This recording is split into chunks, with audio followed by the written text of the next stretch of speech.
सभी को नमस्ते। मैं आप सभी का आपके अपने यूट्यूब चैनल लॉ बिटवीन्स में एक बार फिर से स्वागत करता हूं। और आज की इस वीडियो में हमने भारतीय साक्ष्य अधिनियम की लेक्चर सीरीज को आगे बढ़ाते हुए लेक्चर नंबर 17 को डिस्कस करना है। और इस वीडियो में हम लोग बहुत ही महत्वपूर्ण कंसेप्ट एडमिशन के ऊपर डिस्कशन करेंगे। एडमिशन बेसिकली सेक्शन 15 से लेकर 21 तक एंड सेक्शन 25, 15 से 21 और 25 ये कुछ एक सेक्शंस हैं जो एडमिशन से डील करते हैं। लेकिन आज के इस लेक्चर में हमने ये पार्ट 1 करना है, जिसमें हमने जनरली एडमिशन के बारे में बहुत महत्वपूर्ण कंसेप्ट पढ़ने हैं, जहां से पेपर में क्वेश्चंस डायरेक्टली आते हैं। और हम लोग ये भी देखेंगे कि एडमिशन कौन कर सकता है। और अगला जो पार्ट 2 होगा इसका, उसमें रिमेनिंग जो पार्ट रहेगा इस एडमिशन का, वो हम देखेंगे। तो आइए आज की वीडियो शुरू करते हैं। तो अगर एडमिशन की मैं बात करूं, एडमिशन के बारे में आपको सेक्शन 15 से 21 और 25 जो है भारतीय साक्षरता नियम के, ये एडमिशन से डील करते हैं। देखिए, एडमिशन की जब मैं बात करता हूं तो एडमिशन के सेक्शन सही मायने में 15 से 25 हैं। 15 से 25 में जो सेक्शन 22 से सेक्शन 24 है, वो आपकी सही मायने में कन्फेशन से डील करते हैं। ये भी हम पढ़ेंगे, डोंट वरी, पर अगली से अगली वीडियो में पढ़ेंगे। जब मैं कन्फेशन की बात करता हूं तो कन्फेशन को भी एडमिशन के चैप्टर में ही डाला गया है भारतीय साक्षरता नियम में। अर्थात ये बोल सकते हैं कि कन्फेशन भी एक एडमिशन ही होती है, एक एडमिशन ही होती है। इनमें फ़र्क क्या होता है, इसके ऊपर एक वीडियो बनाएँगे। बहुत ही महत्वपूर्ण टॉपिक है ये, जिससे क्वेश्चन पेपर में आता है। फिलहाल आपने पेपर में जो हम अभी पार्ट कर रहे हैं, it is part 1 of admission concept, उस पे फ़ोकस करते हैं। तो एडमिशन 15 से 25 तक चैप्टर का नाम है, लेकिन सही मायने में जो एडमिशन से डील करने वाले सेक्शंस हैं, वो 15 से 21 और साथ में सेक्शन नंबर 25 है। आपको बताना चाहूंगा कि एक हमारा सेक्शन है, दैट इज सेक्शन 53 ऑफ भारतीय साक्ष्य अधिनियम। ये साफ साफ बोलता है कि facts admitted need not be proved. जो फैक्ट एडमिट हो गए, जो फैक्ट पार्टी ने एडमिट कर लिए, हम एडमिट करते हैं सही है ये फैक्ट, उस फैक्ट को प्रूव करने की आवश्यकता नहीं है कोर्ट ऑफ लॉ में। इसका क्या मतलब हुआ, इसका क्या अभिप्राय हुआ कि एडमिशन बहुत महत्वपूर्ण कंसेप्ट है। जो चीज एडमिट कर ली जाती है, कोर्ट का वर्डन कम हो जाता है उस चीज को आगे प्रूव करने के रिगार्डिंग। तो ये सारी बातें आप इंट्रोडक्शन में लिख सकते हो। इसके अलावा एक और बात आप लिखोगे इंट्रोडक्शन में कि admission is basically defined under section 15 but confession is not defined anywhere. And admission का सिंपल सा मतलब होता है acknowledgement of a fact, acknowledgement of a fact। जब कोई व्यक्ति एक फैक्ट को एक्नॉलेज कर लेता है तो मतलब उसने उस फैक्ट को एडमिट कर लिया, मान लिया। नाउ मीनिंग की बात करते हैं। तो जब मीनिंग की बात की जाए तो what is admission? Admission is basically it is voluntarily acknowledgement of a fact. किसी फैक्ट को एक्नॉलेज करना, किसी फैक्ट को मानना एडमिशन कहलाता है। सेक्शन 15 में एडमिशन को डिफाइन किया गया है। कैसे डिफाइन किया गया है कि एडमिशन का मतलब होता है एक स्टेटमेंट से, जो स्टेटमेंट ओरल हो सकती है, डॉक्यूमेंट्री हो सकती है, या इलेक्ट्रॉनिक फॉर्म में भी हो सकती है। जैसे आपकी जीमेल के थ्रू हो सकती है, जैसे आपके व्हाट्सएप के थ्रू हो सकती है, आपके टेक्स्ट मैसेज के थ्रू हो सकती है, इलेक्ट्रॉनिक आपके किसी भी इलेक्ट्रॉनिक मीडिया के माध्यम से मोबाइल फोन में हो सकती है। तो what is admission? Admission is a statement, it is a statement that can be oral, that can be documentary in the written form basically, or that can contain in electronic form, which suggest any inference as to any fact in issue or relevant fact। जो fact in issue और relevant fact से कोई influence suggest करती है। Made by person here after mention, made by person here after mention. अर्थात admission क्या है? Admission एक ऐसी स्टेटमेंट होती है जो स्टेटमेंट व्यक्ति ओरली देता है, राइटिंग में देता है, या इलेक्ट्रॉनिक माध्यम से देता है, जिस स्टेटमेंट का लिंक या तो फैक्ट इन इशू के साथ होता है या रेलिवेंट फैक्ट के साथ होता है। In simple language it is basically when we acknowledge some fact, we say yes this fact is existing, this fact does exist, we are admitting that fact and it is made by person hereafter mentioned। आगे जाके section 16 से 18 पढ़ोगे तो उसमें कुछ लोगों का नाम बताया गया है जो व्यक्ति एडमिशंस कर सकते हैं, तो वही लिखा हुआ है हेन आफ्टर मेंशन। कुछ लोग जो आगे मेंशन किए गए हैं उनके जरिए जो भी ओरल, रिटन या इलेक्ट्रॉनिक फॉर्म में कोई भी स्टेटमेंट दी जाएगी जो फैक्ट इन इशू या रेलेवेंट फैक्ट के साथ लिंक्ड होगी तो उसी को एडमिशन बोला जाता है। This is the meaning of term admission. Now next चलते हैं, एग्जाम्पल देख लेते हैं। एग्जाम्पल के तौर पे मान लीजिए ए वर्सेस बी केस चला हुआ है। ए ने बोला कि बी ने मेरी लैंड पर कब्जा, पोजेशन कर लिया है, इलीगल पोजेशन कर लिया। ए ऐसा बोल रहा है कि बी ने मेरी जमीन पे कब्जा कर लिया है।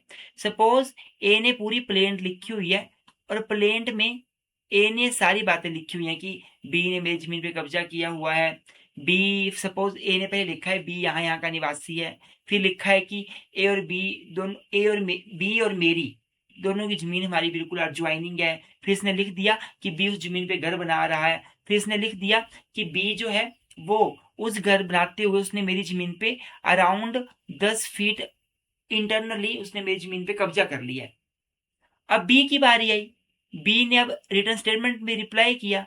इसने क्या लिखा, जो पहली बात थी उसको मैं एडमिट करता हूँ, दूसरी बात भी मैं एडमिट करता हूँ, तीसरी बात भी मैं एडमिट करता हूँ। अर्थात हाँ यस मेरा घर यहाँ पे है, हाँ यस मैं और इसकी जमीन हमारी इकट्ठी है, हाँ यस मैं वहां पर घर घर बना रहा हूँ। जो ये एडमिट कर रहा है बातों को, it is called the admission. इसका मतलब बी ने उन चीजों को एडमिट कर लिया। मान लो लास्ट में वो बोलता है कि नहीं नहीं सर मैंने किसी जमीन पे कब्जा नहीं किया, अर्थात उसने इस फैक्ट को नहीं एडमिट किया, इस फैक्ट को उसने नहीं माना। तो एडमिशन का मतलब होता है एक फैक्ट को एडमिट करना, एक फैक्ट को एक्नॉलेज करना। आई होप आपको समझ आ रहा होगा। अगर वीडियो अच्छी लग रही हो तो प्लीज वीडियो को लाइक जरूर कर दें। आपके लाइक हमें मोटिवेट करते हैं। मैं आपसे विनती करता हूँ सब्सक्राइब चैनल को जरूर करिए। और जो हमारा नया यूट्यूब चैनल है मुकेश मुनीश लॉ क्लास है, उसका लिंक मैं डिस्क्रिप्शन में जरूर दूंगा, आप उसको भी जरूर लाइक कीजिएगा, उसको भी जरूर सब्सक्राइब कीजिएगा। अब आगे चलते हैं, reason for admissibility of admission.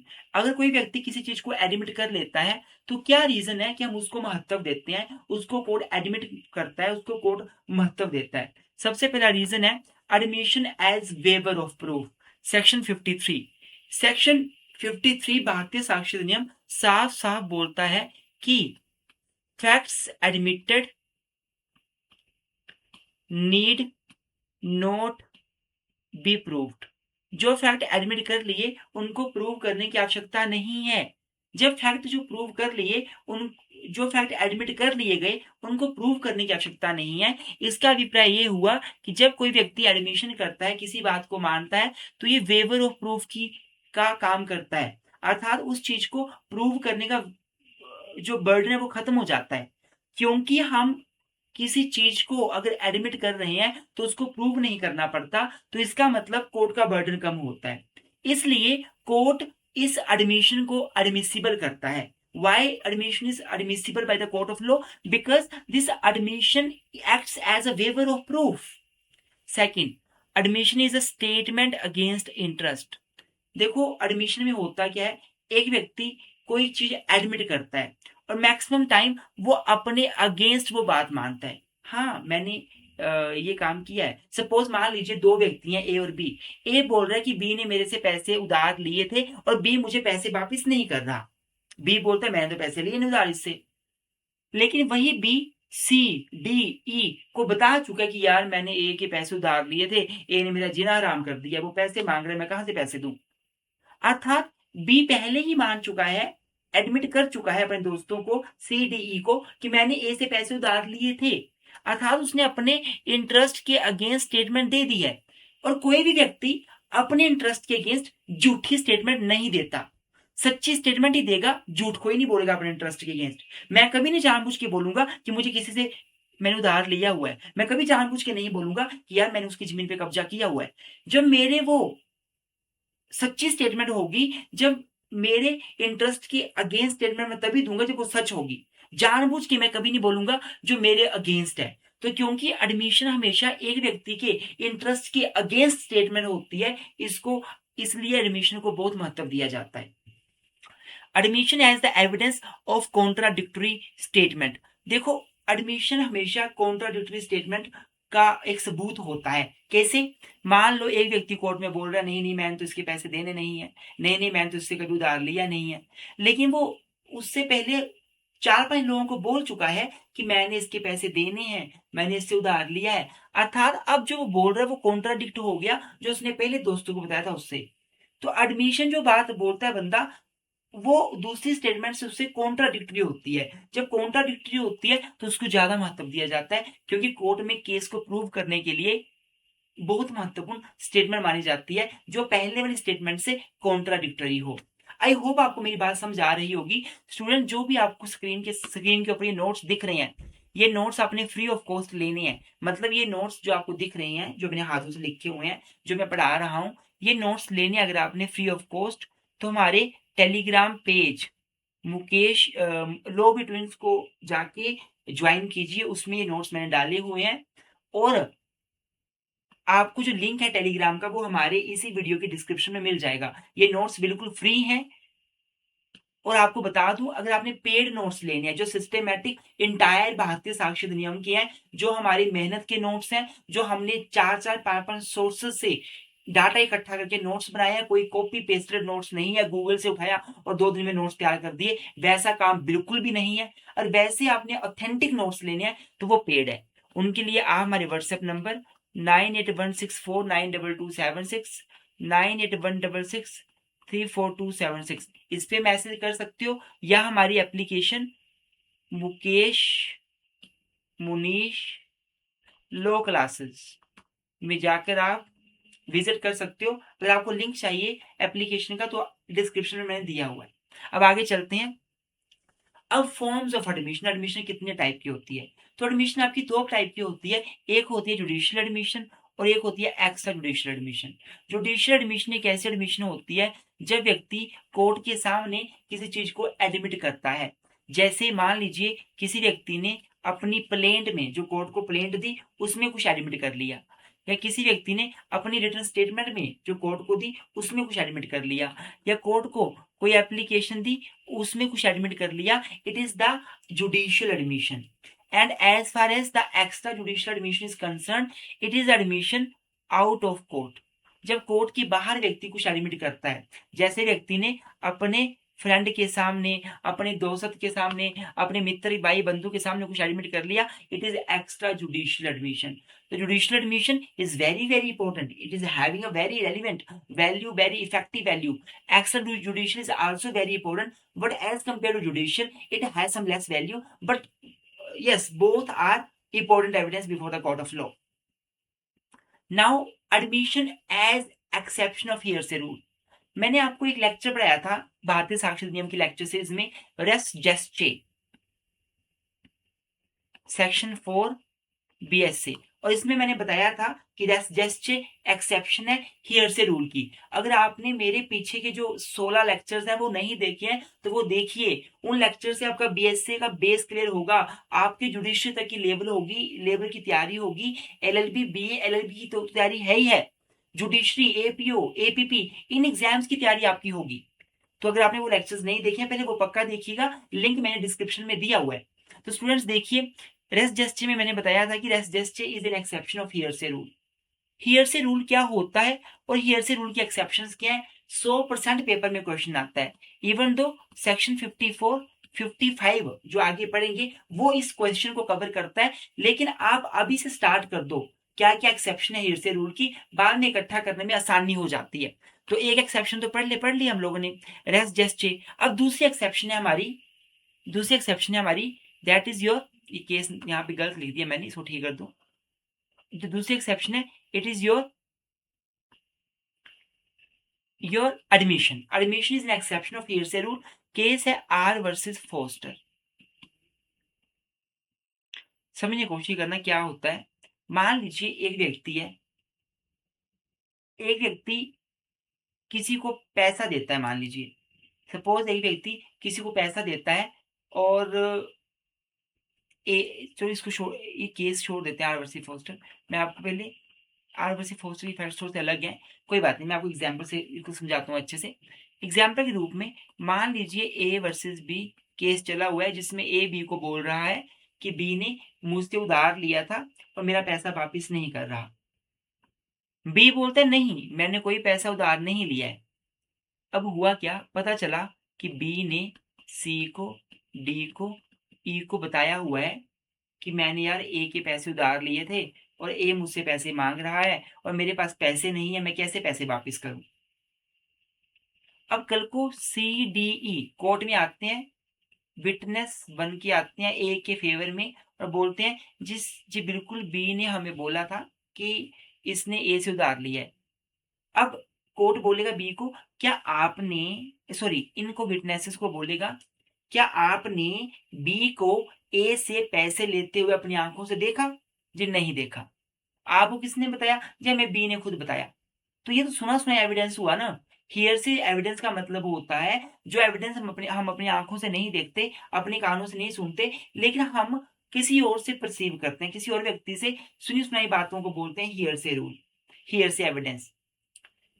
बेशक ये हियरसे है, बेशक सी डी ई ने अपनी आंखों से बी को ए को पैसे लेते हुए ए से नहीं देखा, पर यहाँ पे बेशक ये हियरसे रूल है, पर ये रेलिवेंट होगा, ये रेलिवेंट होगा क्योंकि एडमिशन जो है वो एक्सेप्शन है हियरसे रूल की।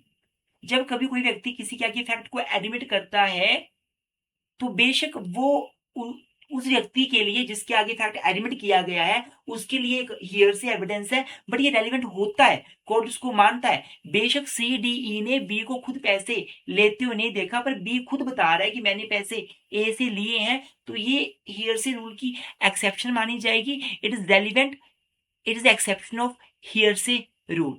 महत्वपूर्ण पॉइंट है, आई होप आपको समझ आ रहा होगा। पेपर में क्वेश्चन ऐसे आता है, what do you mean by admission, what are types of admission, is admission the exception of hearsay rule, ऐसे ऐसे करके क्वेश्चन आते हैं आपको।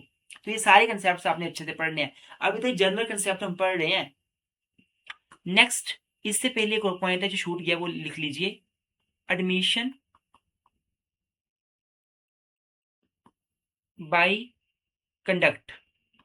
कोर्ट के सामने क्वेश्चन आया था एक कि क्या एडमिशन कंडक्ट के माध्यम से हो सकती है। मायो वर्सेस मायो का केस था 1949 का, ऑस्ट्रेलिया का।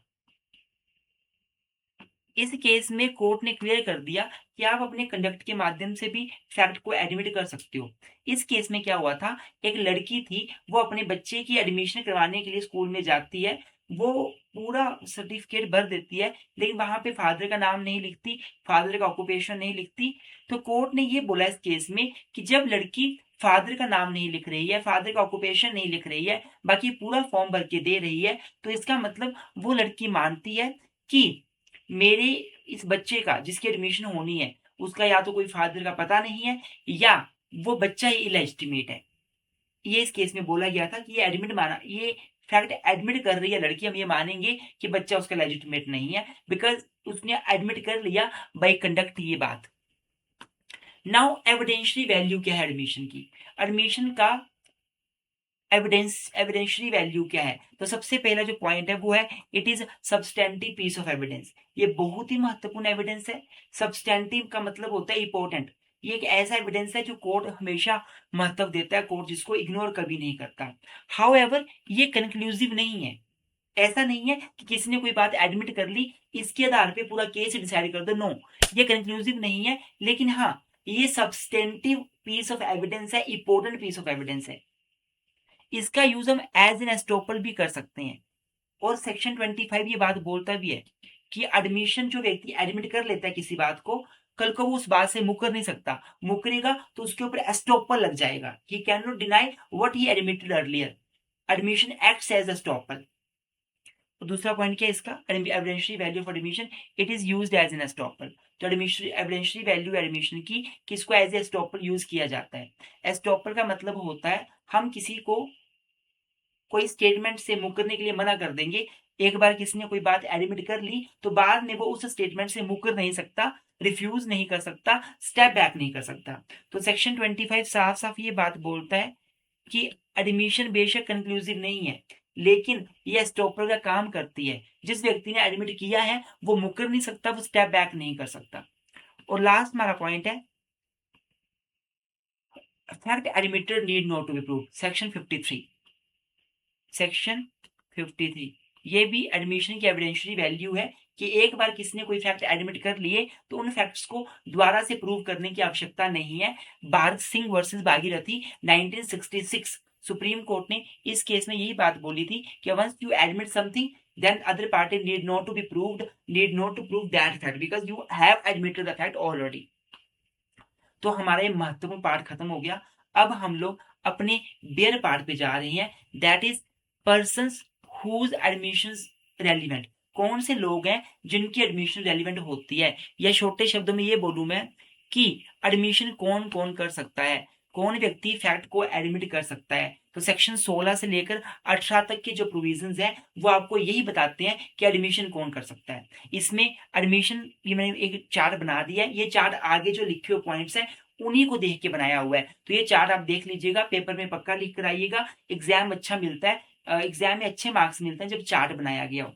अगर आपको प्रॉपर सिक्वेंस में नोट्स चाहिए, मैं फिर से बोल रहा हूँ, देखो हमारे जो नोट्स हैं वो बहुत ही इफेक्टिव होते हैं, हमारे जो लेक्चर्स हैं वो बहुत ही इफेक्टिव होते हैं। अभी भारतीय साक्षर नियम आप यहाँ पे यूट्यूब पे डेली क्लासेस देख रहे हैं, अभी ये लेक्चर नंबर 17 है। इसके लेक्चर अराउंड 30-35 लेक्चर बनेंगे कम से कम, 30-35 भी कम बोल रहा हूँ, ज्यादा भी बन सकते हैं। लेकिन मैंने ये सारी चीजें अपने पेड कोर्स में खत्म कर दी हैं। अगर आपको हमारा पेड कोर्स चाहिए डिटेल में मतलब कॉम्प्रिहेंसिव, जैसे हम आपको यूट्यूब में पढ़ा रहे हैं, इससे भी ज्यादा डिटेल में हो सकता है वो अच्छा बढ़िया, तो आप हमारे व्हाट्सएप नंबर मैसेज करिए या हमारी एप्लीकेशन मुकेश मुनीश लो क्लासेस में जाकर डिटेल लेक्चर आप चूज करके वहां से बाय कर सकते हैं। कोई दिक्कत आती है बाय करने में, हमें मैसेज करिए, हमें कॉल कीजिए, हम हेल्प करेंगे। अगर आपको भारतीय साक्षर अधिनियम का 8 to 9 आवर्स का छोटा सेशन चाहिए जिसमें 8-9 घंटे में पूरा सिलेबस कवर हो जाए, एग्जाम के लिए पढ़ना है, कोई कॉम्पिटेटिव तैयारी नहीं करनी है, केवल एलएलबी के लिए पढ़ना है, तो वो भी आप हमसे पेड कोर्स ले सकते हैं, वो भी हमारा रेडी है, कोई आपको दिक्कत नहीं आएगी। नोट्स लेना चाहते हैं, नोट्स भी आपको मिल जाएंगे। अगर आप, चलो एआईबी तो हो गया, अगर आप बीएनएसएस चाहिए, आपको सीपीसी चाहिए, आपको प्लीडिंग ड्राफ्टिंग चाहिए, यूपी लैंड लॉ चाहिए, आपको हिंदू लॉ चाहिए, मुस्लिम लॉ चाहिए, आपको इंटरप्रिटेशन ऑफ स्टैट्यूट चाहिए, आपको एडमिनिस्ट्रेटिव लॉ चाहिए, ट्रांसफर प्रॉपर्टी, किसी भी लॉ के सब्जेक्ट की तैयारी करनी है, नोट्स हम देते हैं, लेक्चर्स हम देते हैं। लेक्चर्स हम शॉर्ट में भी देते हैं, लॉन्ग में भी देते हैं, नोट्स हम डिटेल में भी देते हैं, शॉर्ट में भी देते हैं, कुछ नोट्स हमारे क्वेश्चन आंसर फॉर्म में भी होते हैं। तो आप डेफिनेटली हमसे कॉन्टैक्ट करके डिटेल ले सकते हैं और आप हमसे पेड कोर्सेज भी हमारे ले सकते हैं। अभी अगर आप ज्वाइन करना चाहते हैं हमारी एप्लीकेशन में, दिल्ली भारतीय नागरिक सुरक्षा संहिता बीएनएसएस, जो पहले सीआरपीसी हुआ करता था, उसकी क्लासेस चली हुई हैं। अभी दिल्ली हमारे प्लेटफॉर्म पर ऑल इंडिया बार एग्जामिनेशन 22 की प्रेपरेशन के लिए तैयारी के लिए क्लासेस चली हुई हैं। डेली हमारे लिए एलएलएम एंट्रेंस की क्लासेस चली हुई हैं। डेली हमारे प्लेटफॉर्म पे एडमिनिस्ट्रेटिव लॉ सब्जेक्ट की क्लासेस चली हुई हैं, आप ज्वाइन कर सकते हैं आराम से बेझिझक। तो आइए स्टार्ट करते हैं, कौन कौन एडमिशन कर सकता है। सबसे पहला सेक्शन 16 बोलता है कि एडमिशन कौन कर सकता है, एडमिशन कौन कर सकता है, पार्टीज टू सूट और प्रोसीडिंग। तो पार्टीज टू सूट और प्रोसीडिंग, जब पार्टीज की बात आती है तो सूट में दो पार्टीज होती हैं, एक पार्टी होती है प्लेंटिफ, एक होती है डिफेंडेंट। और बात की जाती है पार्टीज टू प्रोसीडिंग में, तो क्रिमिनल केस में, प्रोसीडिंग मतलब क्रिमिनल केस, सूट मतलब सिविल सूट, तो क्रिमिनल केस में एक्यूज्ड और दूसरा स्टेट होता है। तो यहाँ पर जो पार्टीज होंगी अगर वो एडमिशन करेंगी तो उनकी एडमिशन रेलिवेंट होती है। अर्थात मान लीजिए प्लेंटिफ और डिफेंडेंट के बीच केस चला हुआ है लोन को लेकर, और प्लेंटिफ बोल रहा है बी को, डिफेंडेंट को, कि डिफेंडेंट ने मुझसे लोन लिया था, पैसे वापिस नहीं कर रहा।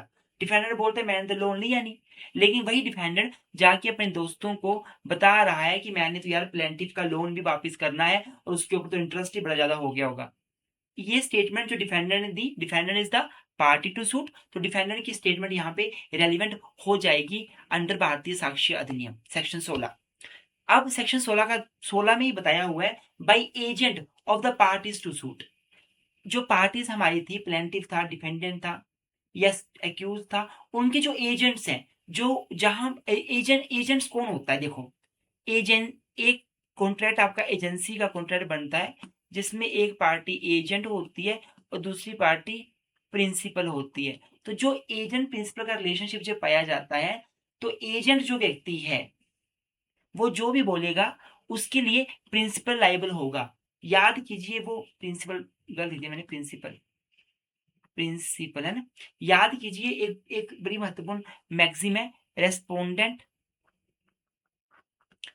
सुपीरियर, जिसका मतलब होता है कि जो सुपीरियर व्यक्ति है उसको आगे आने दो, अर्थात प्रिंसिपल है दोनों में सुपीरियर, उसको आगे आने दो। तो बेसिकली बोलने का मतलब क्या है कि जो भी एजेंट बोलेगा, जो भी एजेंट करेगा, उसके लिए उसका जो प्रिंसिपल है वो लाइबल होगा, प्रिंसिपल की ड्यूटी बन जाएगी। अर्थात an admission in a suit can be also be done by the agent of the party. जो पार्टी के एजेंट होते हैं वो भी किसी केस में किसी फैक्ट को एडमिट कर सकते हैं। हम दोबारा से एक एग्जाम्पल लेते हैं, छोटा सा, आपको समझ आ जाएगा। मान लीजिए ए ने बी के ऊपर केस किया हुआ है कि बी ने मेरे पैसे उधार देने थे, दिए नहीं। बी एक बिजनेसमैन है और बी के दो एजेंट है।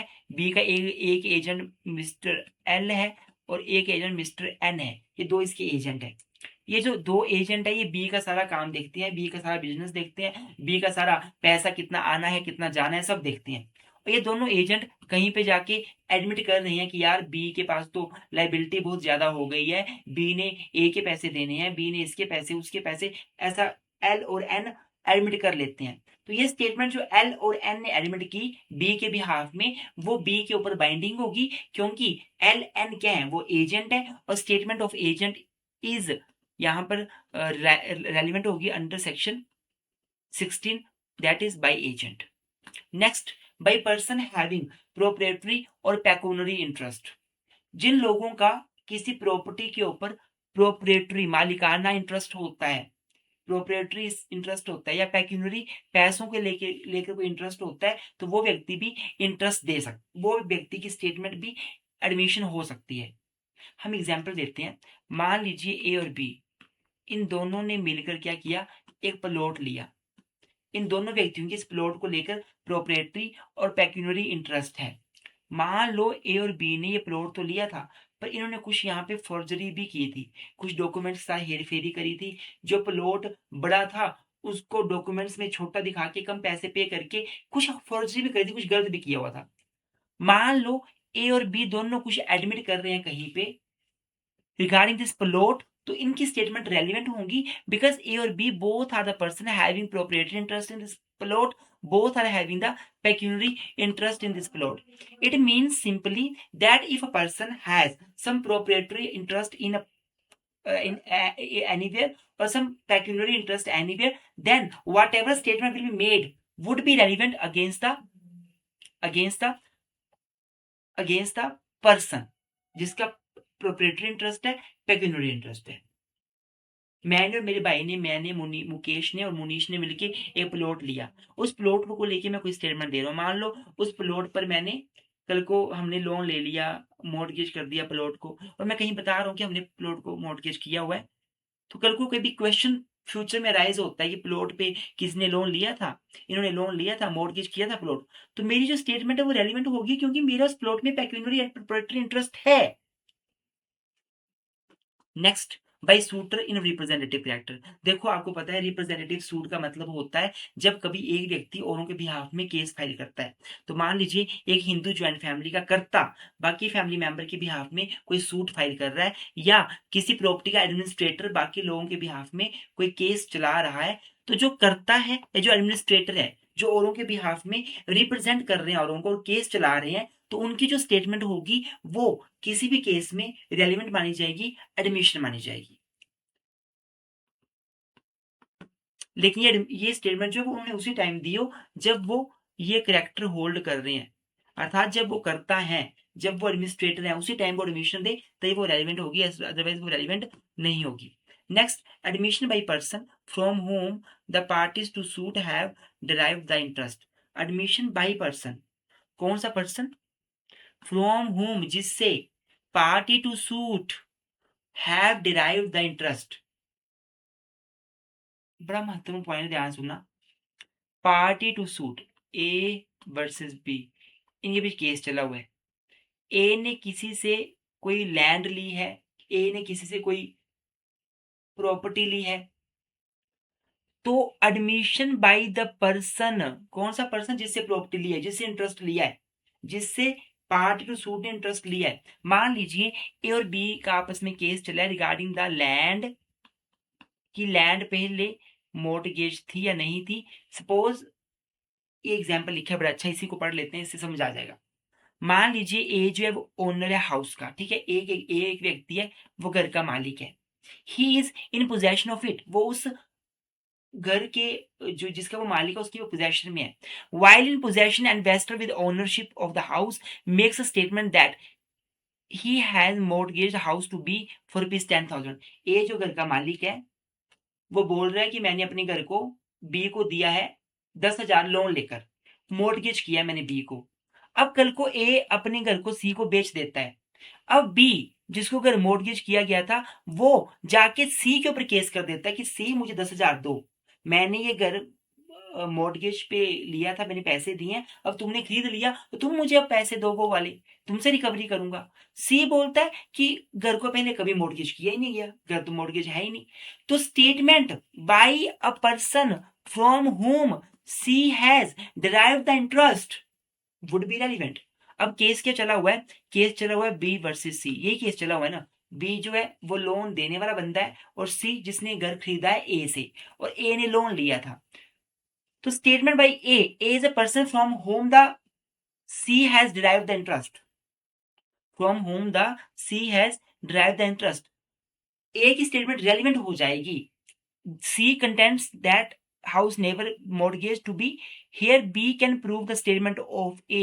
A कौन था? a person from whom the interest has been derived, the parties to suit। जो पार्टी टू सूट है सी, उसने ए से इंटरेस्ट डिराइव किया है, तो ए की जो स्टेटमेंट है कि मैंने बी को घर मॉर्गेज पे देके उससे 10,000 लोन लिया था, ये स्टेटमेंट रेलिवेंट हो जाएगी। It is admission, it is admission which will be used against the person who is the buyer, that is c. जिसने घर लिया है, वो उसके अगेंस्ट ए की स्टेटमेंट जिसने घर बेचा है वो रेलिवेंट होगी। Next, admission by person whose position must be proved as against the party to suit। ध्यान से समझना, बहुत महत्वपूर्ण है। सेक्शन 17 में दिया हुआ है, थोड़ा सा कॉम्प्लिकेट है पर समझ ला। पहले एग्जाम्पल समझते हैं फिर आपको समझ आएगा। एग्जाम्पल क्या है? A undertakes to collect rent for B. A ने क्या बोला? ए ने अंडरटेक किया, ए ने गारंटी दी कि मैं बी के लिए रेंट कलेक्ट करूंगा। ठीक है, ए अब नौकरी पे लग गया, बी के लिए, बी के बिहाफ में रेंट कलेक्ट करने। सपोज बी के बहुत सारे घर हैं, सपोज बी का बहुत सारा घर है, बहुत सारी इसकी प्रॉपर्टी है, और बी को इतना टाइम नहीं है कि वो जा जाके लोगों से रेंट ले। तो ए ने बोला तुम्हारे बिहाफ में मैं रेंट कलेक्ट कर दूंगा, मुझे इतने पैसे महीने के दे देना। ठीक है, होगी बात। अब बी ने क्या किया? ए के ऊपर केस कर दिया। बी ने ए के ऊपर केस किया। क्यों किया? बी ने बोला कि तूने मुझे कहा था कि तू मेरे बिहाफ में सबसे रेंट लेगा, पर तुमने सी से रेंट क्यों नहीं लिया? तुमने सी से रेंट क्यों नहीं लिया? सी का रेंट अभी भी ड्यू है। ए ने बोला, ए जो है जिसने बोला था मैं रेंट कलेक्ट करूंगा, उस ए ने बोला कि भाई सी के पास तो कोई रेंट ड्यू है ही नहीं। ए डिनाई, ए ने बोला सी ने तो सारा रेंट पे किया हुआ है, उसके पास तो रेंट कोई ड्यू था ही नहीं, तो मैंने उससे रेंट कलेक्ट किया नहीं।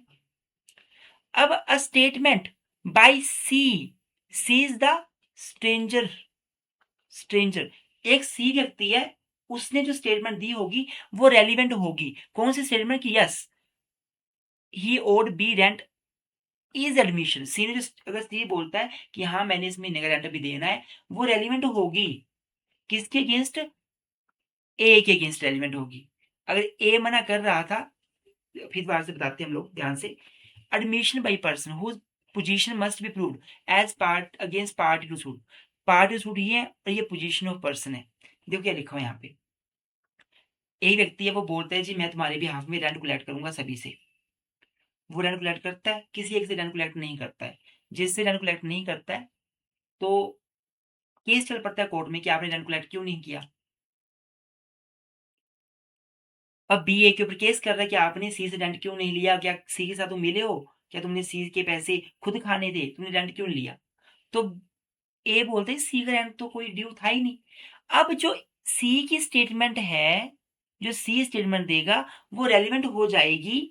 अब इस पे डिपेंड करता है सी पे कि सी क्या बोलता है। अगर सी खुद मान रहा है कि हाँ जी मुझे रेंट देना है, इस बार रेंट मैंने अभी नहीं दिया है, तो ये स्टेटमेंट जो सी ने दी है, वो स्टेटमेंट ए के अगेंस्ट एडमिशन होगी। जो बी ने ए के ऊपर केस किया है, उसमें रेलिवेंट स्टेटमेंट मानी जाएगी। It is what section 17 says, statement of stranger. दोनों पार्टी में केस चला हुआ है और इसकी स्टेटमेंट इसके अगेंस्ट रेलिवेंट हो जाएगी। This is section 17 says. Now section 20, section 70, section 18।